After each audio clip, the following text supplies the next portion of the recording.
નમસ્કાર મિત્રો, આજના વિડીયોમાં આપણે વાત કરીશું જો તમે અહીંયા કચ્છ ફરવા આવો છો અને જો તમારે કચ્છમાં એવા માંડવીમાં આવેલા આવા માંડવી બીચ, વિજય વિલાસ પેલેસ જેવી જગ્યાએ જો તમારે ફરવા જવું હોય તો આજના વિડીયોમાં હું તમને આ જગ્યાએ આપણે કેવી રીતે ફરવા આવવું જોઈએ એની સંપૂર્ણ માહિતી આજના અમારા આ વિડીયોમાં મળી જશે. કેમ કે આજના વિડીયોમાં આપણે જાણીશું કે આપણે અહીંયા ભુજથી માંડવી કેવી રીતે આવવું જોઈએ, માંડવી માટે અહીંયા કઈ કઈ ટ્રાન્સપોર્ટેશન ચાલે છે, કેટલો સમય લાગે છે અને કેટલું ભાડું લાગતું હોય છે, અને માંડવી આવ્યા પછી માંડવીથી આ માંડવી બીચ કેટલું દૂર છે, આપણને વ્હીકલ ક્યાંથી મળશે અને કેટલું ભાડું લાગશે એ પણ જાણીશું. અને વિજય વિલાસ પેલેસ પણ જઈશું અને તમને બતાવીશું કે આ વિજય વિલાસ પેલેસ આપણે અહીંયા કેવી રીતે પહોંચવું જોઈએ અને આપણને કેટલો અહીંયા ખર્ચો થતો હોય છે. એટલે વિડીયો તમે અમારો શરૂથી લઈને એન્ડ સુધી એકવાર જરૂર જોજો. વિડીયો પૂરો જોયા પછી જો તમારે કોઈ પ્રશ્ન હોય તો નીચે મને કોમેન્ટ બોક્સમાં જરૂરથી પૂછજો, હું એનો આન્સર તમને જરૂરથી આપીશ. પણ વિડીયોને શરૂ કરતા પહેલા જો તમે હજી સુધી અમારા આ વિડીયો પર નવા હો તો વિડીયોને એક લાઈક કરીને નીચેથી ચેનલને સબસ્ક્રાઇબ કરી નાખજો,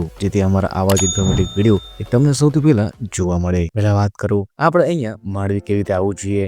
જો તમારે ભુજથી માંડવી આવવું હોય ને એ પણ GSRTC બસમાં સફર કરીને આવવું હોય તો ઓલરેડી એનો વિડીયો અમારી યુટ્યુબ ચેનલ ઉપર આવી ગયો છે, તમે ત્યાંથી જોઈ શકો છો. અને એ વિડીયોમાં ભુજથી માંડવી માટે ચાલતી એવી બધી જ GSRTC બસોની સંપૂર્ણ માહિતી આપી છે કે કઈ બસ અહીંયા કેટલા વાગે ચાલે છે અને કેટલું ભાડું એ બસમાં લાગતું હોય છે.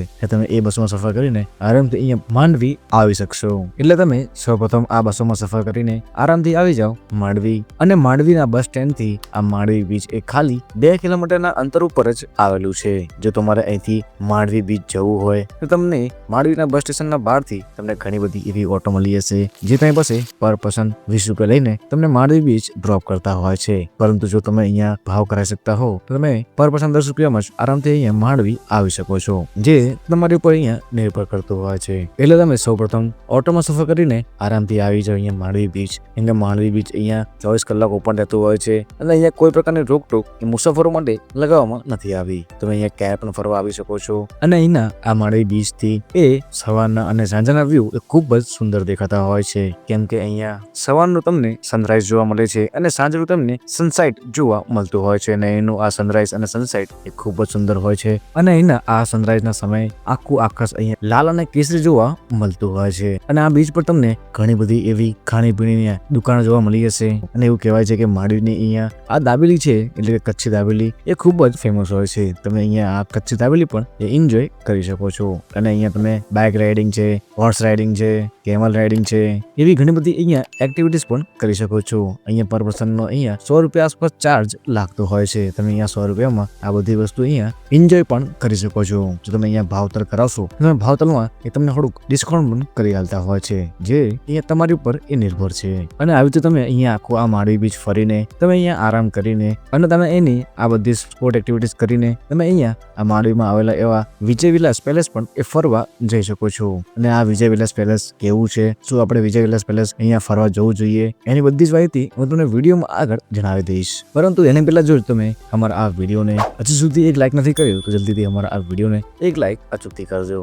મારો એક લાઈક એ અમને ઘણું બધું મોટિવેશન એ હાલતું હોય છે. અને જો તમે પણ વિજય વિલાસ ફરવા જવાનો પ્લાન બનાવી રહ્યા છો તો આ વિજય વિલાસ પેલેસ એ માંડવી બીચ થી ટોટલ એ 10 કિલોમીટરના અંતર ઉપર જ આવેલું છે. જો તમારે અહીંયા વિજય વિલાસ પેલેસ જવું હોય અને જો તમે અહીંયા ખુદના વ્હીકલમાં આવ્યા હો તો તમે આરામથી અહીંયા વિજય વિલાસ પેલેસ આવી શકો છો. પરંતુ જો તમે અહીંયા ભુજથી બસમાં આવ્યા હો, માંડવીના બસ પોળથી તમે માંડવી બીચ અહીંયા ઓટોમાં આવ્યા હો તો તમારે અહીંયા આ માંડવી બીચ થી એ વિજય વિલાસ પેલેસ કેવી રીતે જવું જોઈએ. પહેલા તો વાત કરું આપણે અહીંયા વિજય વિલાસ પેલેસ કેવી રીતે પહોંચવું જોઈએ. જો તમે અહીંયા માંડવી આવ્યા હો તો તમારે માંડવીના આ બીચ થી વિજય વિલાસ પેલેસ જવું હોય તો તમને અહીંયા વિજય વિલાસ પેલેસ માટે માંડવીના બીચ થી ખૂબ જ ઓછી ઓટો જોવા મળે છે. પરંતુ જો તમે થોડુંક ચાલીને અહીંયા ચોક સુધીમાં આવશો તો તમને અહીંયા આ ચોક થી ઘણી બધી ઓટો જોવા મળી હશે જે તમારી પાસે 400 થી 500 રૂપિયા આસપાસ ચાર્જ કરતા હોય છે વિજય વિલાસ પેલેસ ફેરવીને પરત લાવવાના. અને આ ભાડું એ તમારું એક વ્યક્તિનું નથી હોતું, એ આખી અહીંયા ઓટોનું રહેતું હોય છે. તમે એ ઓટોમાં 4 થી 5 લોકો આરામથી એ સફર કરીને અહીંયા વિજય વિલાસ પેલેસ એ ફરીને પરત પણ આવી શકો છો. તો ચલો આપણે આ ઓટોમાં સફર કરીને જઈએ વિજય વિલાસ પેલેસ અને ત્યાં શું છે ટિકિટની પ્રાઇસ એ પણ જાણીશું.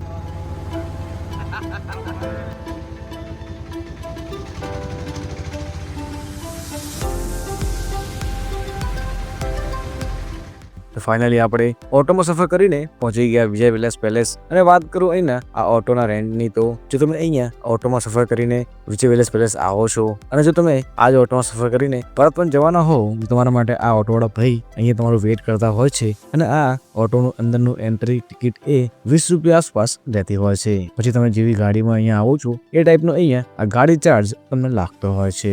અને આ તો વાત થઈ તમારી ઓટોની. અને જો તમારે અહીંયા આ વિજય વિલાસ પેલેસ ફરવા આવવું હોય તો વાત કરું અહીંના ટિકિટના આ પ્રાઇસની, તો જો તમે અહીંયા આ વિજય વિલાસ પેલેસ ફરવા આવો છો તો અહીંયા તમને 6 વર્ષથી 11 વર્ષના બાળકની ટિકિટ અહીંયા 30 રૂપિયા લાગતી હોય છે. અને 11 વર્ષના ઉપરના વ્યક્તિની ટિકિટ અહીંયા પૂરેપૂરી 70 રૂપિયા જ લાગતી હોય છે. એટલે એક વ્યક્તિને અહીંયા તમને 70 રૂપિયા ચાર્જ લાગતો હોય છે. અને જો તમારે અહીંયા વિજય વિલાસ પેલેસમાં સ્ટીક કે કેમેરો લઈ જવો હોય તો એને 100 રૂપિયા અલગથી તમારે પે કરવા પડતા હોય છે. અને જો તમારે આ વિજય વિલાસ પેલેસમાં વિડીયોગ્રાફી કે કેમેરા શૂટિંગ કરવું હોય તો એને 200 રૂપિયા અલગ ચાર્જ તમારે ચૂકવવો પડતો હોય છે. અને આ તો વાત છે એના આ ટિકિટના પ્રાઇસની. તો ચાલો હું તમને બતાવું અંદરથી આ વિજય વિલાસ પેલેસ કેવું દેખાય છે.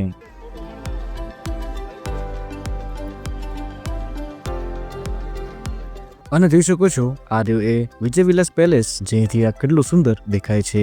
અને એવું પણ કહેવાય છે કે વિજય વિલાસ પેલેસને અહીંયા વિજય વિલાસ મહેલ તરીકે પણ ઓળખાય છે. અને કચ્છના આ માંડવી ખાતે સ્થિત એવા આ વિજય વિલાસ પેલેસને અહીંયા રજવાડી મહેલ તરીકે પણ ઓળખાવવામાં આવે છે. અને એવું કહેવાય છે કે આ મહેલનું નિર્માણ એ 1920માં જયપુરના કારીગરો દ્વારા કરવામાં આવ્યું હતું. અને એના કારણે આ મહેલમાં બાંધકામમાં રાજપૂત સ્થાપત્ય શૈલીની ઝલક પણ તમને જોવા મળતી હોય છે. અને મહેલની અંદર આવતા તમને એક આવું આ સુંદર આ મહેલ દેખાતું હોય છે, જે તમે અહીંયા નિહાળી શકો છો. અને આ મહેલમાં તમને અલગ અલગ રૂમોમાં તમને કંઈક આવો એક સુંદર વ્યૂ જોવા મળતો હોય છે, જે તમે અહીંયા નિહાળી શકો છો. તો ચલો હું બતાવું તમને અંદરથી આ વિજય વિલાસ પેલેસ તમને કેવું સુંદર દેખાય છે.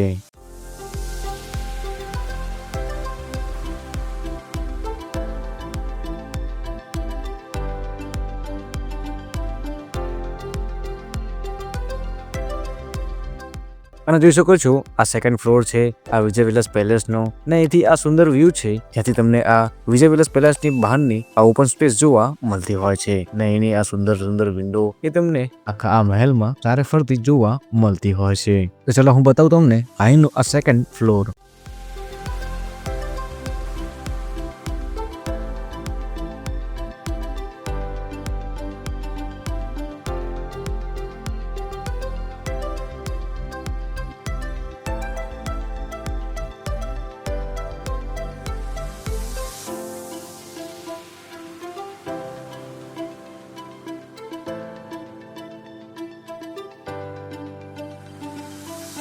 તો ચલો હું તમને હવે લઈ જાઉં અહીંના આ થર્ડ ફ્લોર ઉપર, જ્યાં વિજય વિલાસ પેલેસનો અહીંયા ટેરેસ આવેલું છે.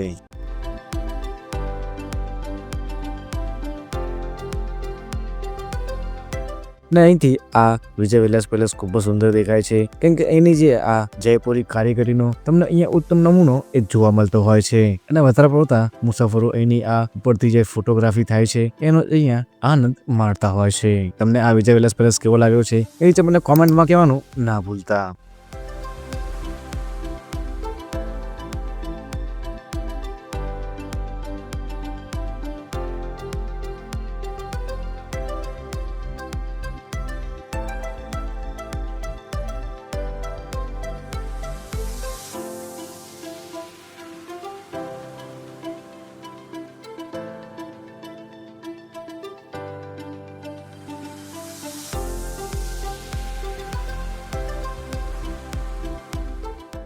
અને વાત કરું આપણને આખો આ વિજય વિલાસ પેલેસ એ ફરતા અહીંયા કેટલો સમયગાળો લાગતો હોય છે. તમે ઓછામાં ઓછા અહીંયા 1 કલાકમાં આખો આ વિજય વિલાસ પેલેસ ફરી લેશો. અને જો તમે અહીંયા વધારે પડતા ફોટોગ્રાફી કરો છો તો તમને અહીંયા 2 થી 2.5 કલાક આસપાસ એ લાગતો હોય છે, જે તમારી ઉપર અહીંયા નિર્ભર છે. અને તમે આવી રીતે આખું આ માંડવી ફરીને અને આ માંડવીથી વિજય વિલાસ ફરીને પણ એ પરત તમે આ જ ઓટોમાં સફર કરીને તમારે જ્યાં જવું હોય ત્યાં તમને આ રિક્ષાવાળો ભાઈ એ ડ્રોપ કરતા હોય છે. જો તમારે અહીંથી બસ સ્પોટ જવું હોય તો પણ તમને ત્યાં એ ડ્રોપ આપતા હોય છે અને બસ પરથી તમે આ બસોમાં સફર કરીને આરામથી એ ભુજ એ પરત આવી શકો છો.